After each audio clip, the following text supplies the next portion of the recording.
Hello everybody, I'm Luchi Cruz-Valdes. Welcome to my vlog, Usapang Real with Luchi. Ang kasama ko ngayon ay ang kontrabida. How about you mind your own freaking business? Suplada. Kaya naman pala minalas eh. Si Daniela Mondragon, the lady in red with a red suitcase. Ito ang original anti-hero. But you know what? In real life, she's anything but.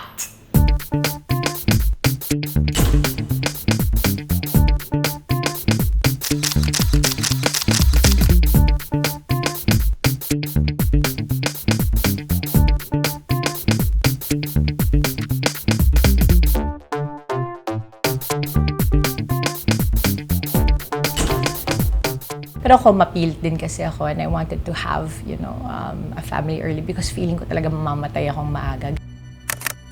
Nung pinasok namin yon, Ma'am Luch, alam ko magiging mahirap pero hindi ko inakalang ganun kahirap.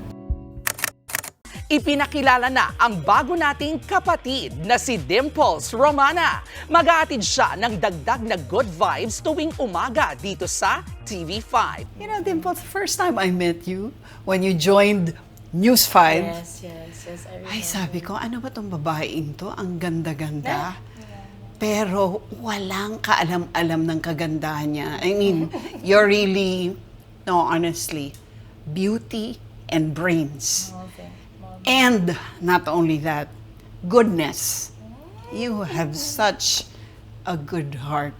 How do you do it? At bago tayo magpatuloy, mag-subscribe naman kayo, paki-click ito, mag-like na rin, at kung may suggestion kayo ng Usapang Real with Luchi, put it down in the comment section and we'll do our level best to get it for you.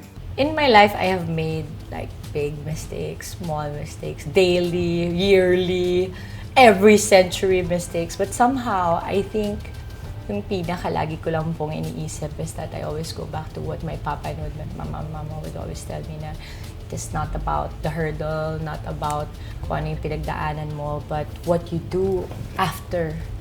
What you do after a fall, what you do after a mishap, what you do after a mistake. It is what is most telling of your character. Kasi natetest naman daw ang character ng tao kapag may mga pagsubok na dumarating, di ba? So doon mo nakikita kung saan leaning towards ang puso mo. And ako naman kasi, parang pinalaki kami sa pamilya na simple. Kasi yung papa ko nun, postmaster siya sa Loton. Galing nga eh. Postmaster siya. And he died in service also when he was 40, he had aneurysm. And my mama really started with buy and sell. And hanggang ngayon, gano'n naman yung ginagawa nun. Kumbaga parang hustler din siya eh. Yung, siguro sa kanya ko nga nakuha yung kahit anong trabaho, basta marangal na trabaho, pwede. You have got to be kidding me. Pasensya na po, pero kailangan na daw pong maibalik ang kotse. At kung ayaw ko? Huwag naman po sana kumunto na kailangan pa namin tumawag ng otoridad. Si Dimples nga, ano to, kontrabida ang drama nito, ang papel nito eh, no?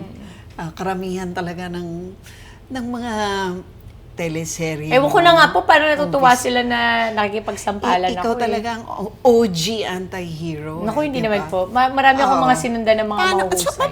But it speaks well of your craft as an actress, no?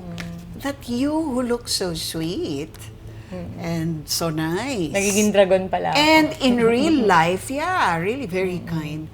How do you do it? No, really, I'm curious. How do you do those fight scenes? We practice. Fight scenes should not be done by people who are not trained.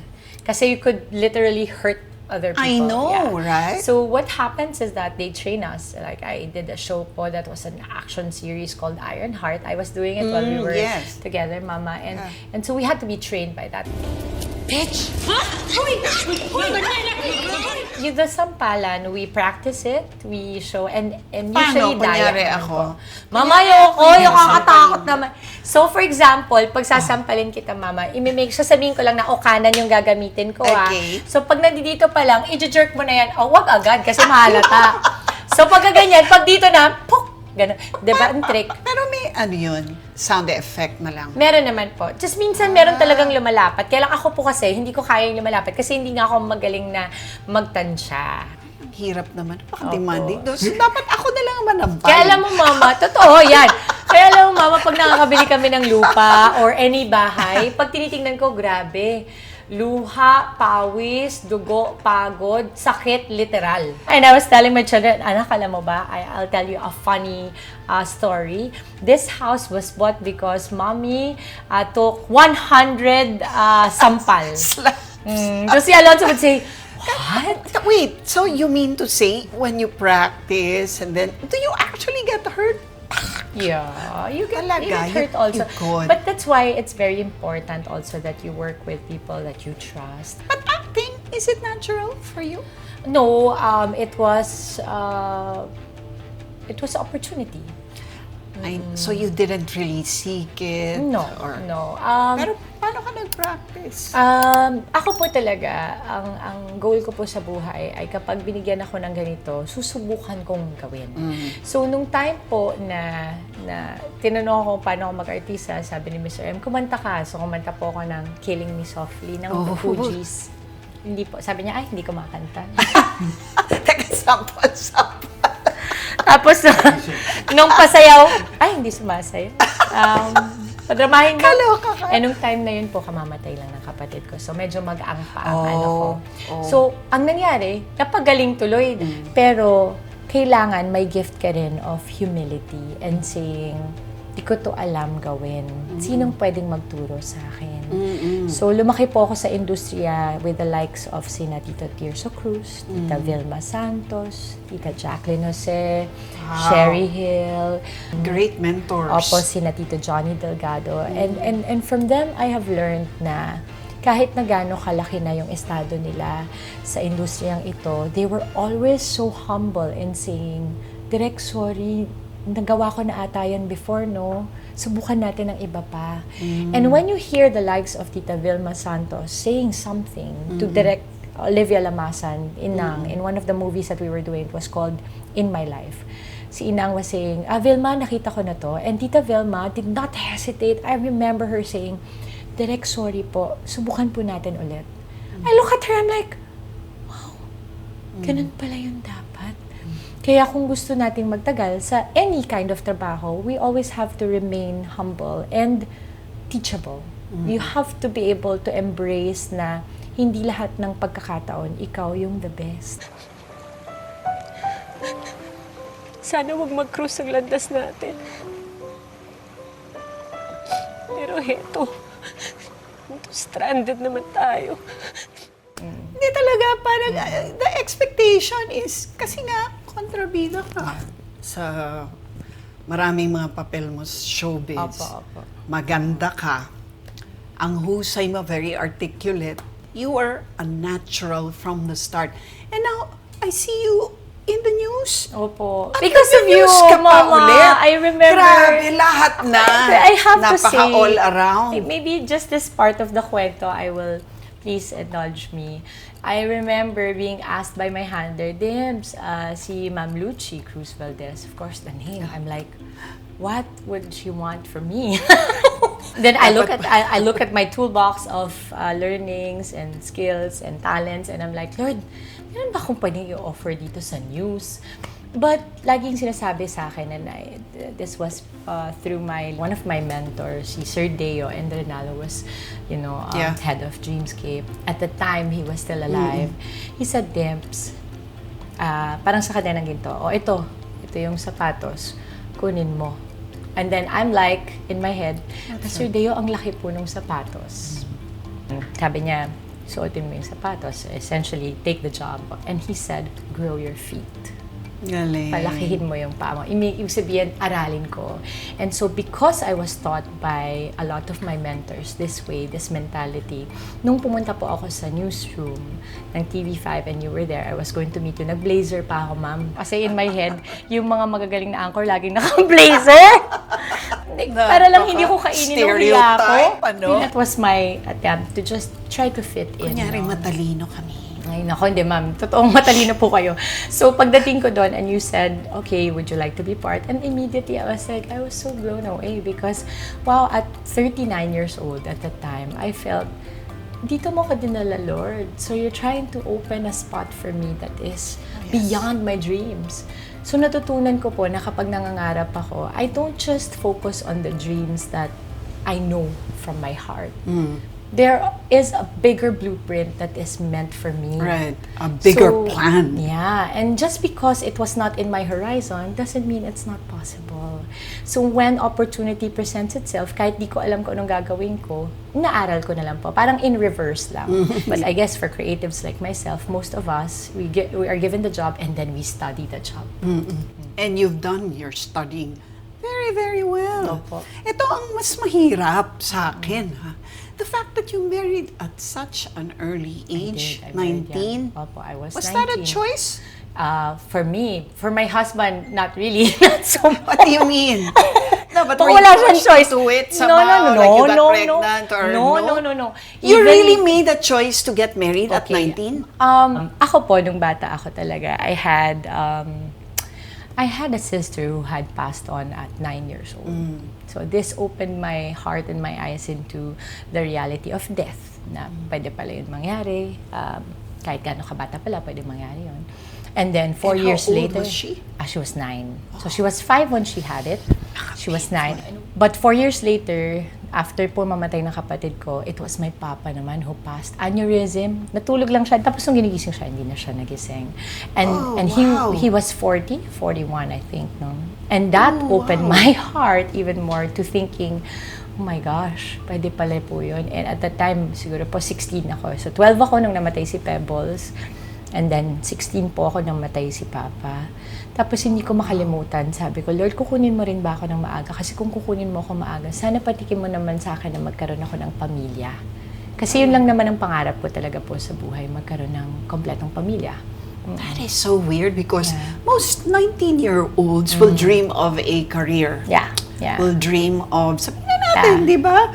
Well, the usual, wealth, power, fame, if you can have it, di ba? Yeah. So, nung time na yon, I told Boyd, parang I want to have a family early. And of course, he did not approve of that. Ayaw niya talaga.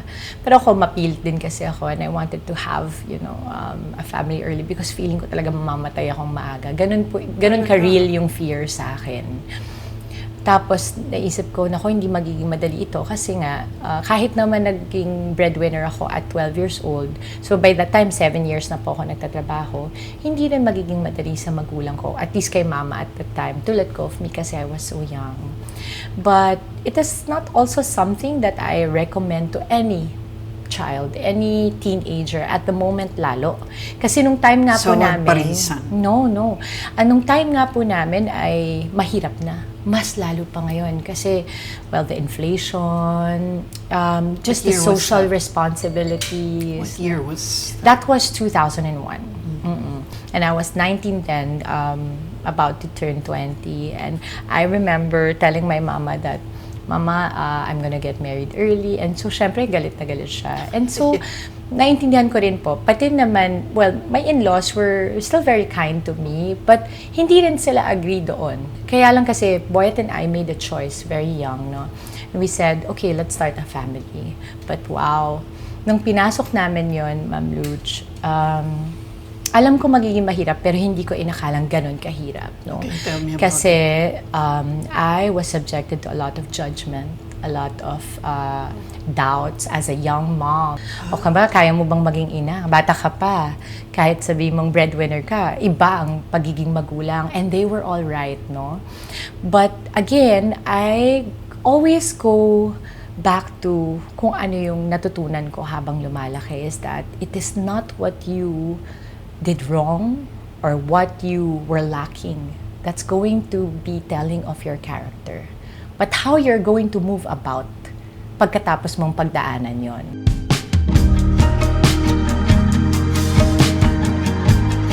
Isip ko talaga, Lord, huwag kang mag-alala. Ako magfo-focus lang ako sa pagiging nanay, mag-focus ako sa pagiging asawa. Gagawin ko ang lahat para maging mabuti sa pamilya ko. Doon lang muna ako. Yun lang kasi yung kontrolado ko, Mama. Kasi yung hindi ko kontrolado yung sasabihin ng iba, yung magiging judgment nila. At kung iisipin ko bawat isang judgment sa akin and doubt sa akin, lulunurin ako nun. To a point na maniniwala na ako sa lahat ng sasabihin nila. Pero, how sure were you that it was gonna be Boyet all the way? I mean, di ba yan din yung isang sinasabi natin sa mga bata, di ba? Pwede pa magbago ang taste mo. Baka may makilala ka pang iba. Yun.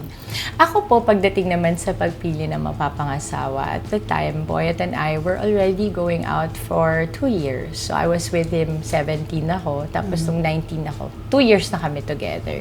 He was my neighbor. He was coached by my papa back when he was still alive. And it's so funny kasi hindi ko nga naabutan yun dahil mas matanda naman po si Boyet sa akin. Basketball. Okay. So, natatandaan ko po noon na yung asawa ko, as soon as I told him na, kasi I call him Tata, I wanna get married, I wanna have a baby. He was not very happy about the idea, but he was also, he took a stand at pinanindigan niya. I think yun ang pinaka-key doon, Mama Luchi, is that at the time na meron kaming pinagdadaanan, hindi niya ako iniwan sa ere. Pinanindigan niya. At pinagdasal ko talaga yun kasi pumunta ako ng Baclaran, Lord, if this is not for us, you don't give it to us na lang. It's okay, you don't have to give it. Kasi hindi rin naman po ako tipo ng tao na nagdadasal ng labis-labis. But I always tell Callie, and because she's now 21, I tell her, Anak, if you ever want to have a child as young as I was when I had you, kasi hindi naman sikreto sa mga bata, it is your choice. Now, sa buhay, malalaman mo ang pagkatao ng tao kung paano niya paninindigan ang mga pinipili niya. So ako po nung time na yon, pinili ko yung asawa ko at 22 years na rin naman akong pumipili ng pareho. Eh, si Boyet. Parang wala naman din po siyang choice. Hindi ko na po siya binigyan ng choice. Joke lang. Hindi, kasi I mean, nag-aaral ba siya noon? Hindi naman siya artista noon. Ay, nagtatrabaho na po siya. Nagtatrabaho na po si Boyet. How much older is he 9 ba? years po. 8 years. Opo. So that was easy. I think that was But the if you were part. going out with a younger guy, Ay, for nako, yun example, po ang 20 or delikado. 21, Palagay would you ko. have Baka changed hindi your po. mind? Baka po, I would not want to start a family with a younger guy. Only because iisipin ko baka hindi pa to sigurado sa akin. You were the breadwinner. Opo. Why the breadwinner? We didn't actually decide for him to quit the corporate job up until lumalaki na si Cal. Okay. That's when he said, I think I want to quit my job. Do you think we can handle it? What can we do? No? And I said, my love, ganito. Ang mangyayari dyan, pag nag-quit ka, I will have to work double. But I think I can do that better and we can ipon better, faster if you're home. Kasi then I don't have to think about the kids not being with another parent.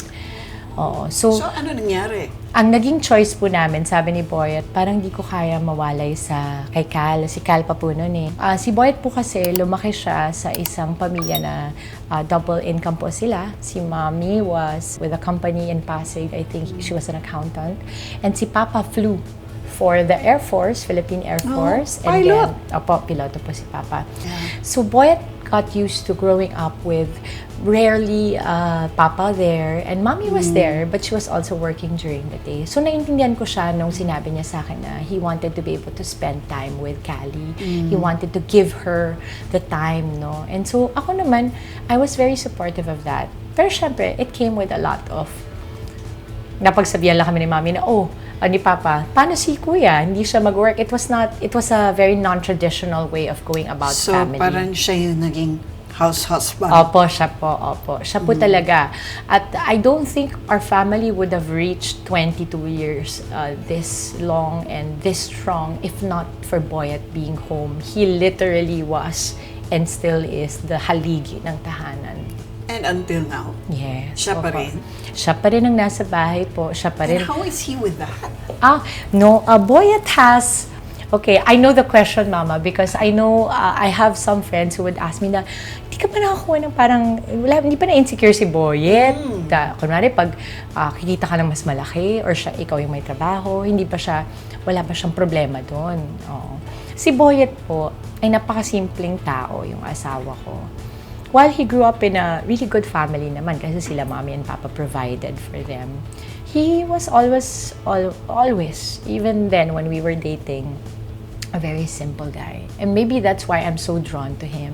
Is because sa dami pong ingay at laki at gara ng industriyang iniikutan natin, here comes my husband who's literally only want in his life is to be with me. Talaga? Literally.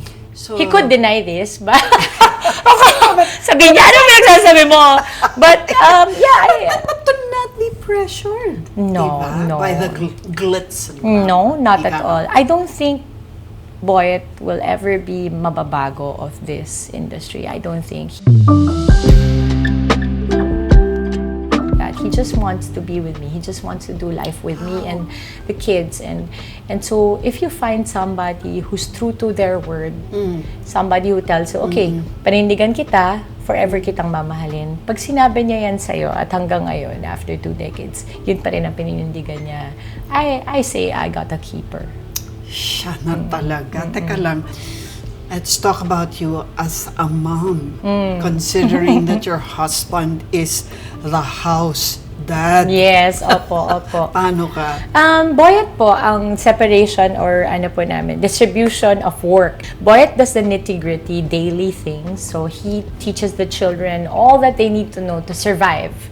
Change the bulb, change the tire. Callie, before she left for Australia, we didn't have family there. Si Boyet has already taught her how to repaint, take out the paint of the car, bike, change, Ikaw, ano drive. ginawa mo? I'm more the voice of the children.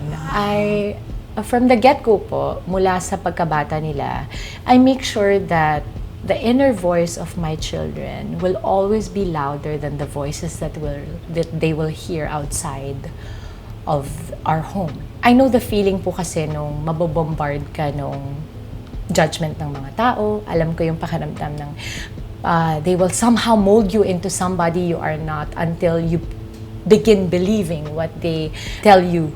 So, naintindihan ko po yan early on. And so, I wanted my children to develop an inner voice that was going to be their best friend for when they grow up. So, even when they go out of our home and lead their own lives, they will be able to hear their voice louder than the voices outside of our home. That's my job. That means in the morning, the first thing I do, Mama, I ask them, how do you feel? That very powerful question, you ask a child, how do you feel? Immediately, first, you're already telling him or her, you're allowed to speak. You're allowed to say something. Nice tip. Yeah, I can hear you, I'm listening to you, you are seen, you are heard in this home. So kahit di ka naririnig sa ibang lugar, sa ibang trabaho mo, at least in one area of your life, which is your home, your sanctuary, your safe space, you are heard. And that is powerful. So any child who will grow up in a home that is hearing them, listening to them, giving them the space to make mistakes in the home and allow them to be who they really are, will always have a strong foundation that when they leave their homes, they will be their true selves outside of the home, and they will be true representatives of the family that they are a part of. Okay, let's go. You ready?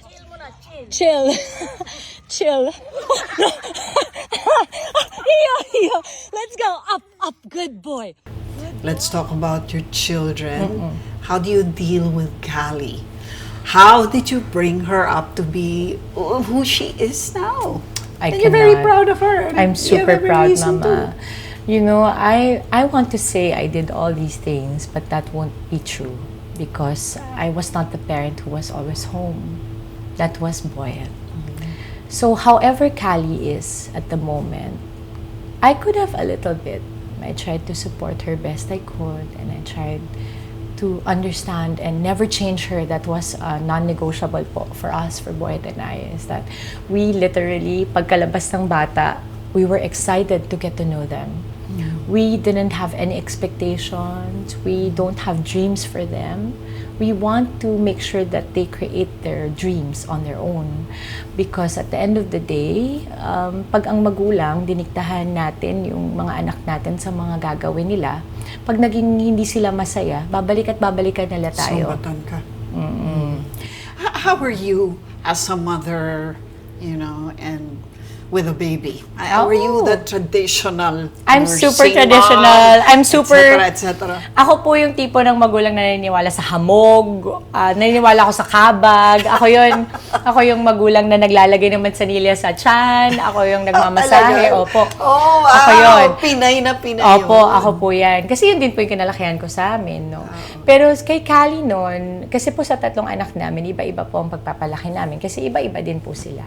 Paano? Si Callie noon, dahil introvert po siya, lagi ko lang sinasabi sa kanya, kasi ang hirap niya kausapin, hindi siya nagsasalita. Paano makakausapin yung taong hindi nagsasalita?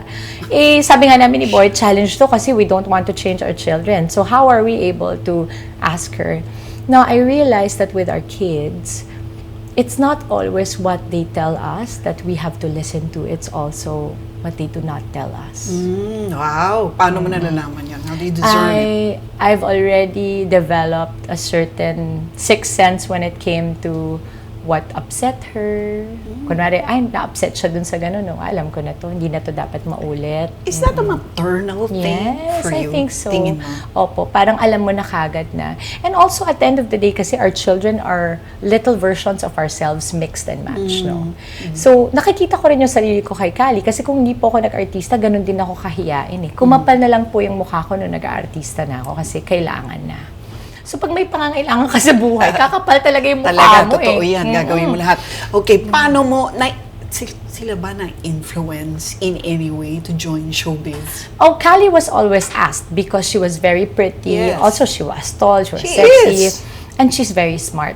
But she would always say na, I remember in one brand interview, she was asked, how do you feel na baka yung success mo will just be an aftermath of the celebrity status of your mom?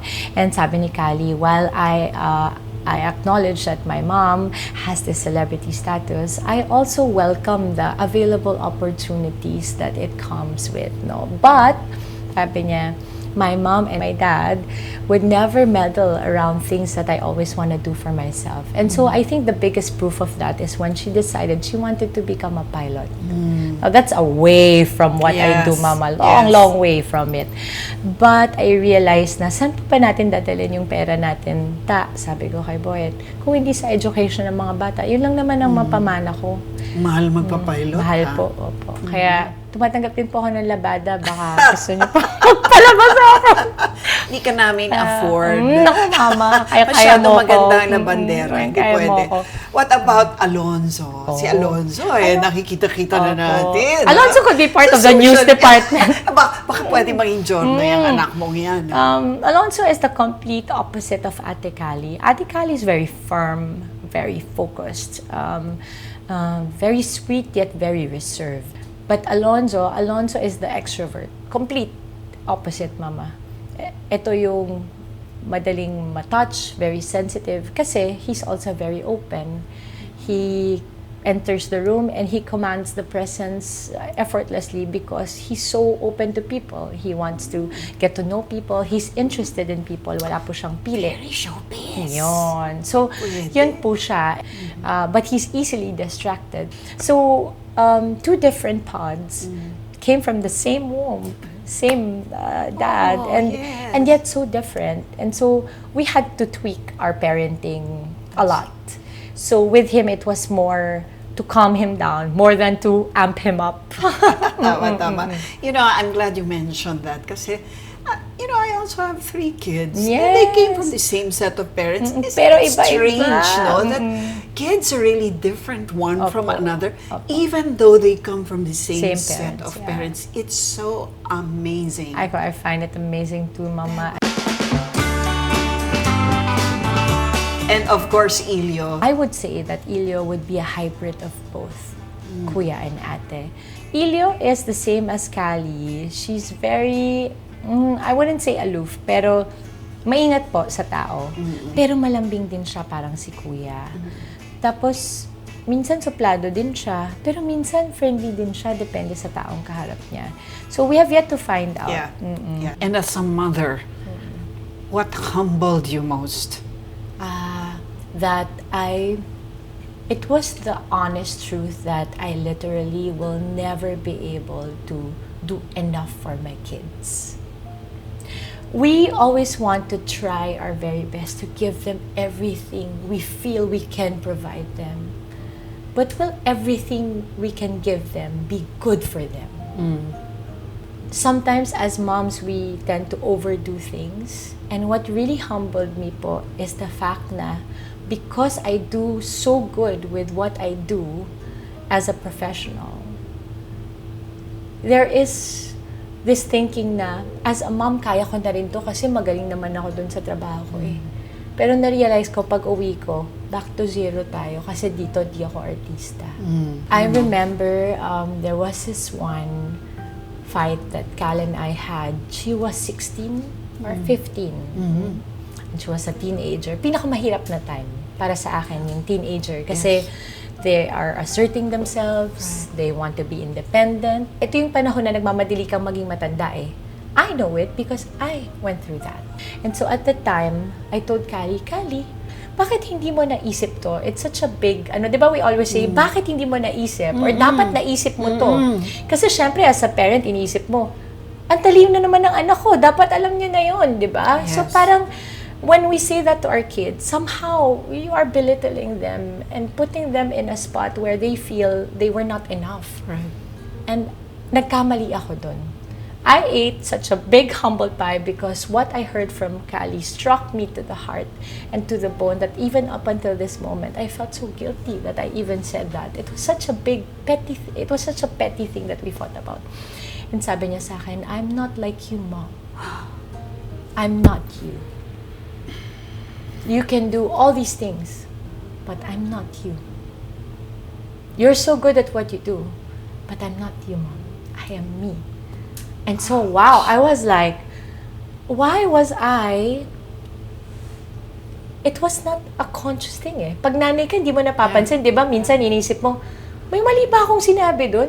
Pero you go back to the time na yung nanay mo, ayaw mo rin siyang kausap kasi gusto naman niya, well-meaning naman siya. Pero hindi kayo nagtutugma. Doon ko naintindihan yun na, ay, bakit ko ba ina-expect sa kanya yun? Eh, yun ang gagawin ko. Pero tama siya eh. Hindi siya ako. But at the end of the day, they are their own person. Yeah. And the best thing we can do as parents, as a mom, the best gift I can give my children is the gift of choice. Yeah, give them their own choice, but you can only hope that they make the right choice. That's right. And I think you're right. One of the hardest things as a parent is to let go. No? I mean, there comes a point when you just have to let go. Let her live her life. Have you come to that point with Callie? I have, for sure, because she's now po 21 eh. So remember when I was making all these big mistakes of mine, I was younger than she was, and yet she's doing this life like a rock star. I tell her you must na, be so diba? proud of I'm her. so proud because Yeah. this is a woman who came from two imperfect parents who were just trying to survive. And so by God's grace, here comes somebody who said, my parents are trying their very best, and so should I.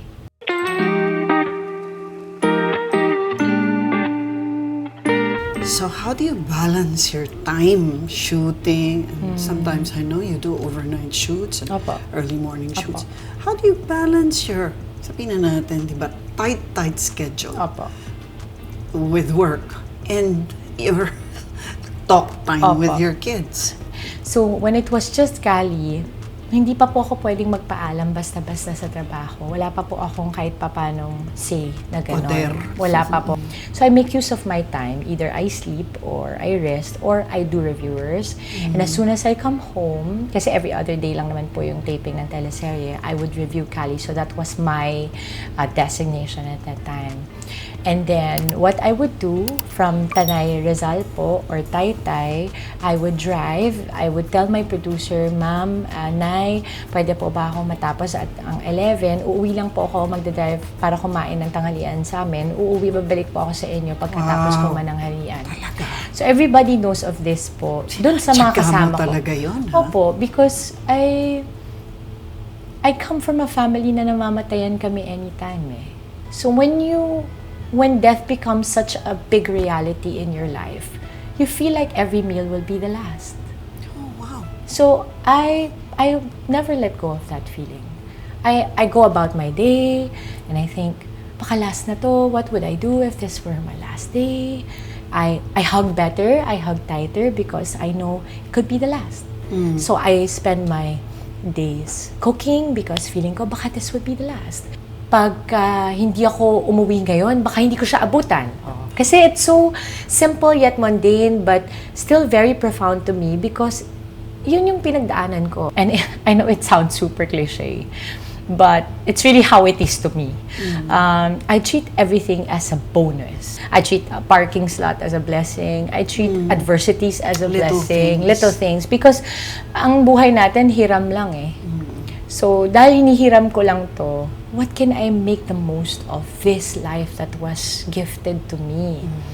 And if my purpose in life was only to love my family, if I were not destined to be great, if I were not destined to be somebody big, I always think, at least I have my family. And if we live in a way that is meaningful, my children will also find meaning in everything. And therefore, they will live richer lives.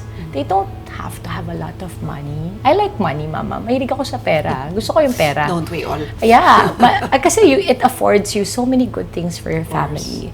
But what will that money bring you if it were to steal your heart? So I want a very healthy melange of both. I want a mix of.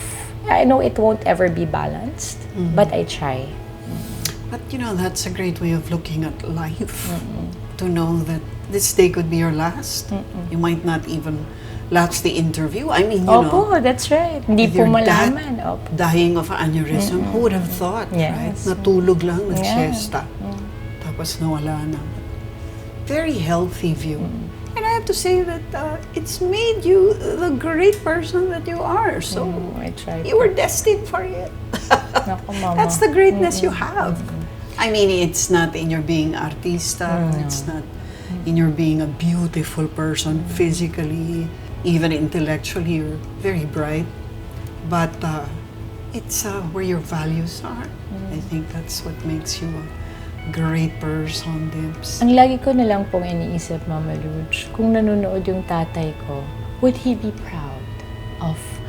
Kasi he never got to see me, hindi niya nakita. So, lagi kong iniisip na, ito bang gagawin kong to? Proud ba yung tatay ko kung nakita niya? Ayoko kasi mababatukan pag nagkita kami. Baka pag at some point, at kung naniniwala ako na families are reunited somehow, if that time were to come, I want to make sure that I did my very best because I've had plenty of mistakes in my life too, but I always revert back to what would my papa be proud about? Ano bang desisyon ko ang magiging mahusay para sa pamilya ko? I assure you, 101%, your dad would be very proud of you. Okay? Thank you. Baka nagtataka kayo, ba't ako tinatawag na mama dito? Actually, hindi ko nga rin alam. Bigla ako tinawag na mama. Ikaw lang ang anchor. Natawa sa'yo, Mama! Tinatawag akong mama. Ang tapang ko! Ang tawag nila sa akin, Mumu. When you say those things, it is a form of endearment. Of course. And you would know that I value. Offense, but you're the first one to call me mama. Parang nagiging anak talaga kita. Ganon ang dating. And so, okay, the book. Buti ka pa, may libro ka na. Hindi po, Mama, pwede ka na, may time ka na magsulat yan. Nung time na sinulat ko yan, sinabihan lang po ako at the time na ABS-CBN books on publishing na, Dimps, maybe you can write Dimps. And you write very well. Thank you. But everything was written on my I phone. understand you read Apo, I read a lot. You're a read bookworm. Pero Taglish siya, Mama, kita. Ang galing na eh. Very And easy. you know, you express yourself so well. I'll bring you there one time when you have the time. Can you Yes, drive? please.